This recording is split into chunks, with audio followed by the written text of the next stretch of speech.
Hello everyone, welcome back to own channel learn and earn with Shreyas. आज हमारा इस week का निफ्टी वीकली व्यू हम देखने जा रहे हैं, तो वीडियो के साथ बने रहिए, चैनल को सब्सक्राइब कीजिए। तो अब जैसा कि आप लोगों ने पिछले वीक में देखा होगा, एक अच्छी वोलेटिलिटी थी मार्केट में, लेकिन इतना अच्छा स्ट्रॉन्ग डेटा यूएस के जॉब क्लेम्स के बारे में आया हुआ है, फिर भी मार्केट में हमने एक अच्छी गिरावट दिखी फ्राइडे के सेशन में यूएस मार्केट में और एसजीएक्स निफ्टी में। तो बहुत सारे लोगों को लगा होगा कि इतना अच्छा डेटा आने के बाद भी ये ऐसी मार्केट में इतनी गिरावट क्यों। तो हम वही इस वीडियो में जानेंगे और साथ ही हमारा आज इस वीक का वीकली स्टॉक देखेंगे। तो चलिए शुरू करते हैं। तो जैसा कि मैंने आप लोगों के साथ पहले डिस्कस किया हुआ है, तो इस बार जो यूएस इकोनॉमी का जॉब डेटा है वो अच्छा आया हुआ है पिछले मंथ के कंपैरिजन में। तो जहाँ पर पिछले मंथ में 255 के जॉब्स थे, तो इस बार यूएस ने अपनी इकोनॉमी में 263 के जॉब्स ऐड किए हुए हैं, जो कि मार्केट की एक्सपेक्टेशन से तो ज़्यादा है ही। लेकिन अब आपको एक क्वेश्चन आया होगा कि जॉब्स तो बढ़े हैं, लेकिन फिर भी मार्केट में गिरावट क्यों। तो इस सब के पीछे एक सिंपल रीज़न यही है कि यूएस का जो डेटा आया है वो अच्छा है, जॉब्स बढ़ रही है, अच्छी बात है। लेकिन जो हम इतने दिनों से मार्केट देख रहे हैं उस हिसाब से अगर जॉब बढ़ेगी तो लोगों के पास लिक्विडिटी आएगी, मतलब मनी आएगा। सो बाइंग पावर बढ़ेगी, तो उससे क्या हो सकता है, इन्फ्लेशन और बढ़ सकता है।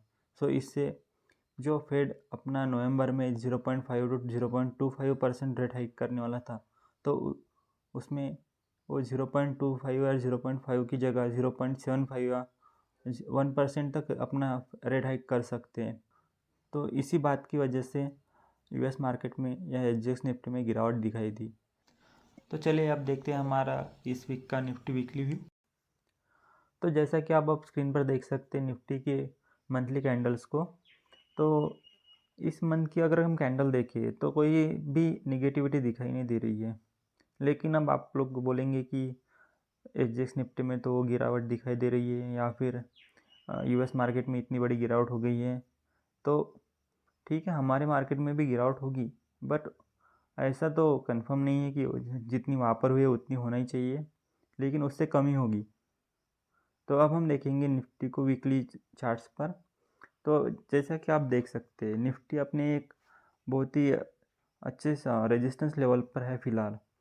तो यहाँ से जो अपना रेजिस्टेंस लेवल है निफ्टी का 17,300 का, उसी के ऊपर थोड़ी सी निफ्टी ने क्लोजिंग दी है वीकली टाइम फ्रेम में।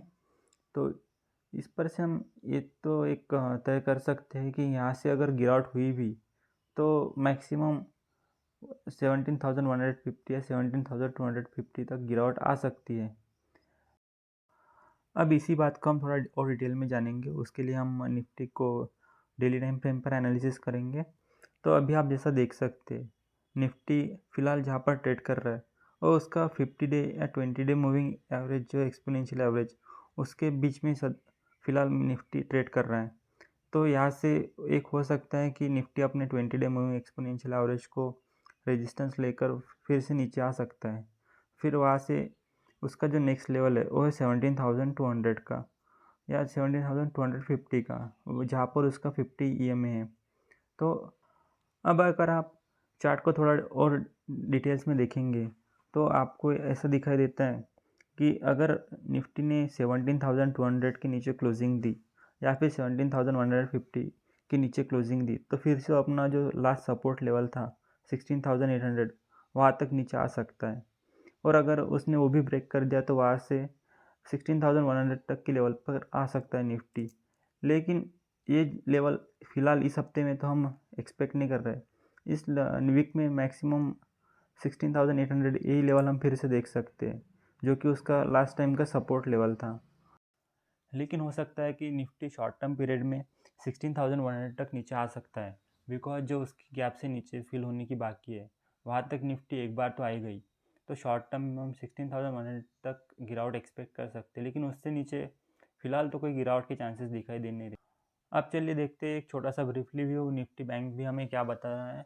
तो जैसा कि आप चार्ट पर देख सकते हैं निफ्टी बैंक अभी वो भी अपने 20 day and 50 day exponential average के बीच में ट्रेड कर रहा है।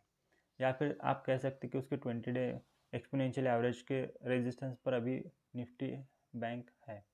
तो यहाँ से अगर कोई भी गिरावट होती है, जैसे कि चांसेस है कि मंडे को मार्केट गैप डाउन ओपन होगी, तो यहाँ से उसका जो नेक्स्ट सपोर्ट लेवल है वो हमें दिखाई देता है 38,100 तक, जो कि सीधा सीधा 1,000 पॉइंट्स दूर है जहाँ पर अभी निफ्टी बैंक की क्लोजिंग हुई है।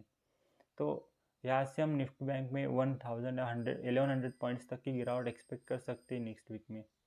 और उसका जो बाद में अल्टीमेट सपोर्ट लेवल है वो आता है 37,000 के नियर अबाउट, 37,100 के नियर अबाउट। तो ज़्यादा से ज़्यादा वहाँ तक हम गिरावट एक्सपेक्ट कर सकते हैं। लेकिन अगर निफ्टी बैंक ने अपना 39,500 का रेजिस्टेंस ब्रेक किया तो वहाँ से आपको सीधा सीधा 41,000 तक के लेवल दिखाई दे सकते हैं। तो ये भी चांसेस है, बिकॉज इतनी कोई निगेटिविटी इंडियन मार्केट्स में है नहीं। सो हम थोड़ी गिरावट एक्सपेक्ट करेंगे, बिकॉज ग्लोबल मार्केट्स के सिनारियो जो अगर हम देख सकते हैं फ़िलहाल, तो उस हिसाब से कुछ ना कुछ तो गिरावट हमें देखने को मिलेगी। तो ये थे इम्पोर्टेंट लेवल्स नेक्स्ट वीक के लिए निफ्टी के और निफ्टी बैंक के। अब हम देखेंगे हमारा इस बार का वीकली स्टॉक। तो इस बार का हमारा वीकली स्टॉक है ABB। तो जैसा कि आप चार्ट पर देख सकते हैं, अभी अभी ABB ने अपने जो 3400 के लेवल है ऑल टाइम हाई, उसको टच करके एक थोड़ा रिट्रेसमेंट लिया है और वहाँ से उसने अपना जो 50 डे मूविंग एक्सपोनेंशियल एवरेज है वहाँ से सपोर्ट लेकर उसने फिर से एक रिटर्न आना शुरू कर दिया है। तो जो कि अभी फ़िलहाल उसकी प्राइस चल रही है जो कि नियर अबाउट 3400 के करीब करीब है। अगर यहाँ से 3400 स्टॉक ब्रेक करता है तो यहाँ से अब एक नई अपसाइड हम इसमें एक्सपेक्ट कर सकते हैं। तो यहाँ से स्टॉक 3700 तक जाने की भी क्षमता रखता है। तो अब जैसा कि आप बोल सकते हैं कि वहाँ जो स्टॉक अपने ऑल टाइम हाई पर ही है तो हम उसमें इन्वेस्ट क्यों करें फ़िलहाल। और हो सकता है कि वहाँ से बहुत नीचे तेज़ी से नीचे आ सकता है, लेकिन अगर उसको नीचे जाना था तो उसने अपने 3,000 के लेवल्स ब्रेक करके वो बहुत नीचे आ चुका होता, लेकिन उसने एक सपोर्ट लिया और वहाँ से वो फिर से रिट्रेस हो रहा है और अभी वो फिर से अपना ऑल टाइम हाई तोड़ने के लिए तैयार है। तो जैसे ये नया अपना ऑल टाइम हाई तोड़ेगा तो वहाँ से एक हम एक्सपेक्ट कर सकते हैं कि नया उस ऑल टाइम हाई तैयार करेगा। सो ये था हमारा इस वीक का वीकली स्टॉक। तो ये था हमारा इस वीक का निफ्टी वीकली व्यू। हमने निफ्टी के लेवल्स देखे, बैंक निफ्टी के लेवल्स देखे और एक स्टॉक भी देखा।